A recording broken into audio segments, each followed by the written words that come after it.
Welcome to my educational series where you can improve your English proficiency and prepare for exams like TOEFL and IELTS.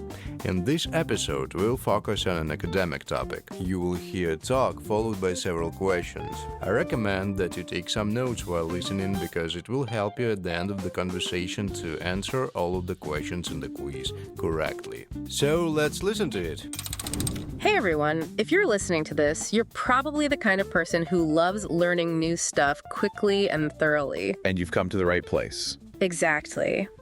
Today, we're going deep, like really deep into something we all have but rarely think about. That's right. We're talking about blood. This stuff is seriously fascinating. We dug into a ton of research, articles, all that good stuff. And we're here to bring you the most amazing and important insights. Basically, we're on a mission. A mission to really understand the vital role our blood plays in our everyday life. I mean, this fluid is constantly working inside us, keeping us alive.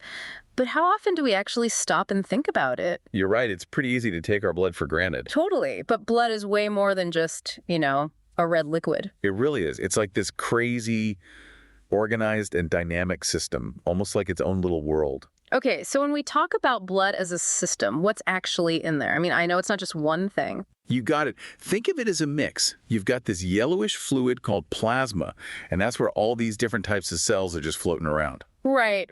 So like what? The plasma is the majority of our blood? Pretty much. It makes up about 55% of your blood, and then the other 45% is all those blood cells. Whoa, wait. 45%. That seems like a lot of cells. I never really thought about it like that. Like, how many cells are we actually talking about here? Oh, tons. In just one tiny drop of your blood, there are roughly 250 million red blood cells. No way. Yeah. And then you've got around 375,000 white blood cells. So many. And hold on, there's more. You've also got a whopping 16 million platelets in that single drop. Wow, that is mind-blowing. Like a whole microscopic universe happening right inside us. So all those cells are swimming around the plasma, which is mainly water, right? Yep. About 90% of plasma is water. But it's not just plain water, right? Definitely not. Dissolved in that water are over 100 different substances. Like what? Well, you've got things like nutrients from the food you eat. Okay, that makes sense. And then there's waste products that your cells produce. Oh, right. Got to get rid of that stuff. Exactly.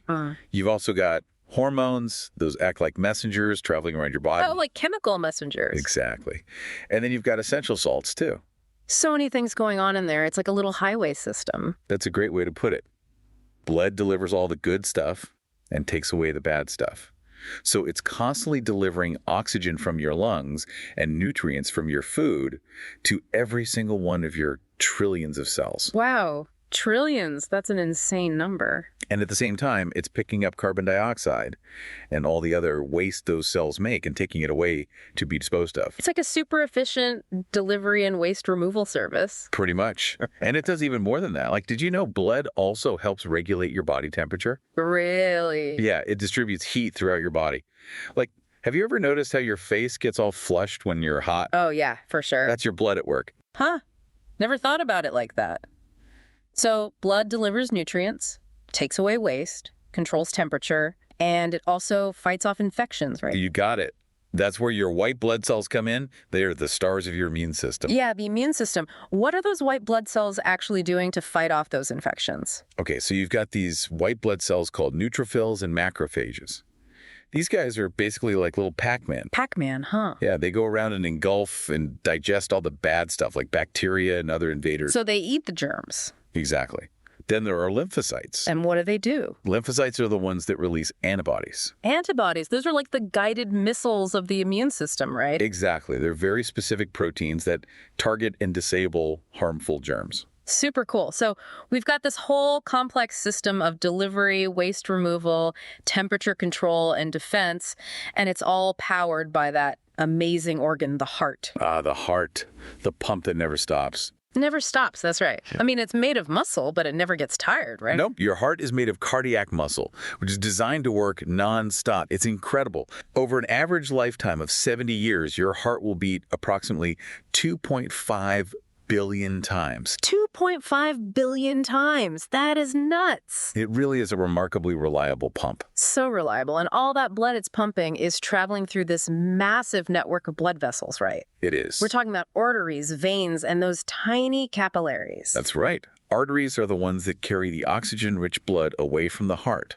That's why arterial blood is bright red. And veins. Veins carry the oxygen-poor blood, which is a darker red, almost purplish, back to the heart. And those capillaries, those are the ones that are so tiny. Exactly. Capillaries are where the real action happens. They're the tiny blood vessels that directly supply oxygen and nutrients to each individual cell in your body. I remember reading somewhere that if you laid out all the blood vessels in an adult end to end, they could wrap around the earth like twice. It's crazy, right? And get this, an incredible 98% of that length is made up of those tiny capillaries. Wow. So there are way more capillaries than any other type of blood vessel. Absolutely. That makes sense since they have to reach every single cell. But how tiny are we talking? Well, the aorta, which is the largest artery in your body, is about as wide as your thumb. Okay. And that's roughly 2,500 times wider than a single capillary. No way. 2,500 times. Yeah. Capillaries are only about 1/10 the width of a human hair. That's incredibly tiny. So we have this massive network of blood vessels from the superhighway aorta all the way down to those microscopic capillaries, and they're all filled with about how much blood again? The average adult has about 9 pints of blood, which is about 5 liters. And all that blood is doing so much work. So let's talk about the red blood cells. Those seem to be doing a lot of the heavy lifting when it comes to, keeping us alive. You're absolutely right. Red blood cells are the workhorses of your blood. Their main job is to transport oxygen all over your body. They pick it up in your lungs and deliver it to every single cell. So important. And I think you said earlier that red blood cells make up the majority of our blood cells? They do. Red blood cells account for about 99% of all the cells in your blood. 99%. That's crazy. So basically, almost every cell in our blood is a red blood cell. And each one of those cells is carrying a huge amount of oxygen, right? Yeah, each red blood cell is packed with about 250 million hemoglobin molecules. Hemoglobin, remind me what that is again. Hemoglobin is a special protein that can bind to oxygen. And each hemoglobin molecule can carry 4 oxygen molecules. So one tiny red blood cell can transport 1 billion oxygen molecules. Whoa! That's like a super efficient delivery system. And are they always being replaced? I mean, do these red blood cells last forever? They don't last forever. Your bone marrow is constantly producing new red blood cells, about 2 million every second. Every second? That's insane. It is. And each red blood cell lives for about 120 days. Okay, so not too long. But in those 120 days, a single red blood cell will travel around your body something like 170,000 times. 170,000 trips around the body. So they're going around once a minute. Yeah, pretty much. Wow, they're like tiny delivery trucks on a constant loop.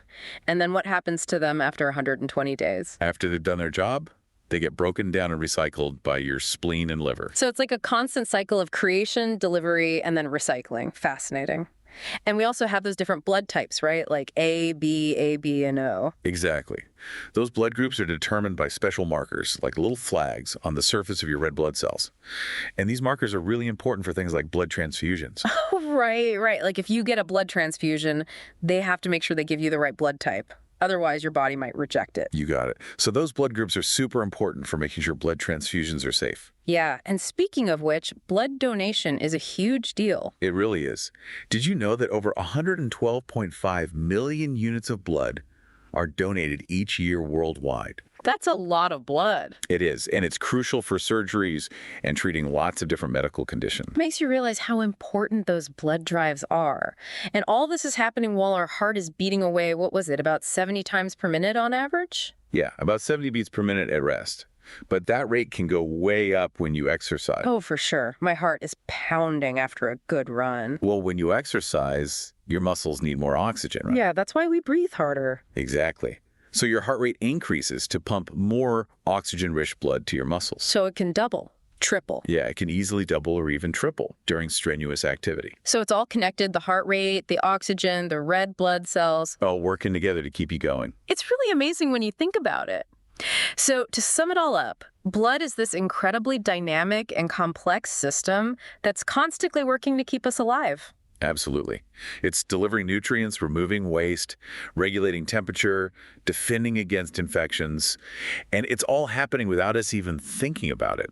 It really is incredible. It makes you appreciate how much is going on inside our bodies every second of every day.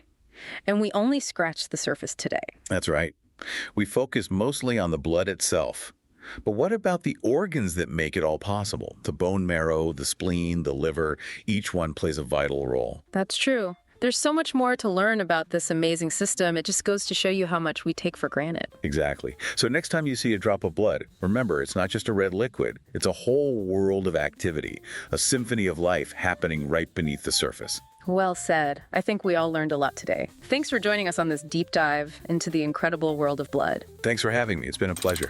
Thank you for joining me today. I hope you have learned something new and useful, and see you in the next episode. Bye.